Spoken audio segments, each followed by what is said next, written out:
ब्रह्मलीन परम सिद्धे श्री राम सुखदास जी महाराज जी कहते हैं कि सभी में परमात्मा के दर्शन करो।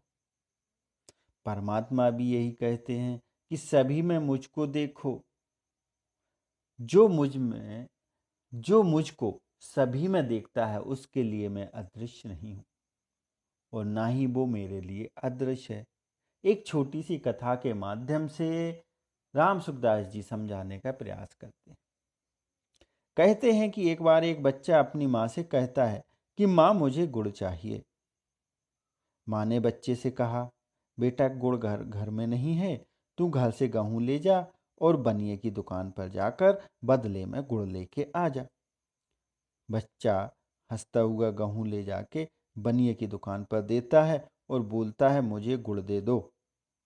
बनिया गेहूं तौल कर लेता है और तौल कर बदले में गुड़ दे देता है। बच्चा विचार करने लगता है कि बनिया कितना मूर्ख है, उसने मुझे गेहूं के बदले इतनी अच्छी चीज दे दी जो मुझे बहुत प्रिय है।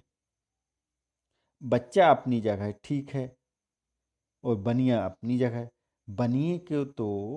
बनिया सिर्फ पैसों पर दृष्टि रखता है। उसे ना तो गेहूं से मतलब है ना गुण से। उसे माल सस्ते में लेना है और महंगे दाम पर माल को बेचना है। इसी बीच में उसको अपना फायदा करना है, पैसे कमाना है। इसी प्रकार साधक को भी अपनी दृष्टि सिर्फ परमात्मा पर रखनी चाहिए। संसार में क्या होता है, क्यों होता है, कैसे होता है, इससे उसको मतलब नहीं रखना। साधक को व्यवहार तो यथायोग करना है, पर महत्व परमात्मा तत्व को ही देना है, व्यवहार को नहीं। व्यवहार में किसी ने आदर कर दिया तो क्या हो गया, किसी ने निरादर कर दिया तो क्या हो गया। आदर करने वाला हमारा पुण्य क्षीण करता है और निरादर करने वाला हमारे पाप नष्ट करता है।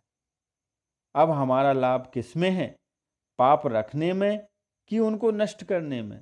जो हमें दुख देता है, अपमान करता है, निंदा करता है, तिरस्कार करता है, वह हमारे पापों का नाश करता है।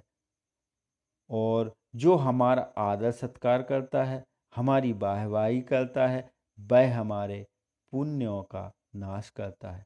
हम पापों का नाश करने का उद्योग करते हैं, पर निरादर करने वाला हमारे पापों का नाश स्वतः ही कर रहा है।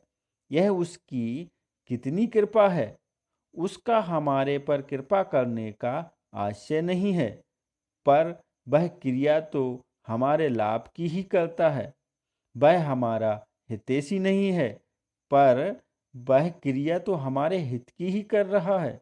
वह जो करता है वह हमारे लिए ठीक ही होगा, बेठीक हो ही नहीं सकता।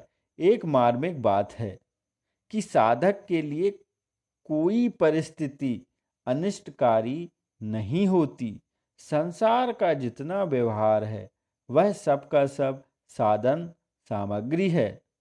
सुखदाई दुखदाई, अनुकूल प्रतिकूल, जो कुछ सामने आता है वह साधन सामग्री है। इसलिए साधक को सावधान रहना चाहिए।